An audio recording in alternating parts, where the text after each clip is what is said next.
আসসালামু আলাইকুম প্রিয় ভাই বোনেরা, welcome to Sultana and Arisha's blog. কেমন আছেন সবাই? তো আজকে আমি কী রান্না করেছি দুপুরের জন্য আপনাদের সাথে শেয়ার করব।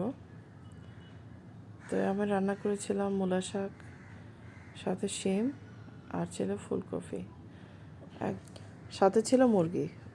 তো বিসমিল্লাহ করে শুরু করে দিলাম রান্না।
তো সবার শেষে রান্না করেছিলাম আমি মুরগি।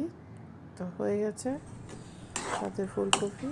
তো এই ছিল আজকে আমাদের দুপুরের আয়োজন। ভালো থাকবেন সবাই, সবার জন্য শুভকামনা রইল।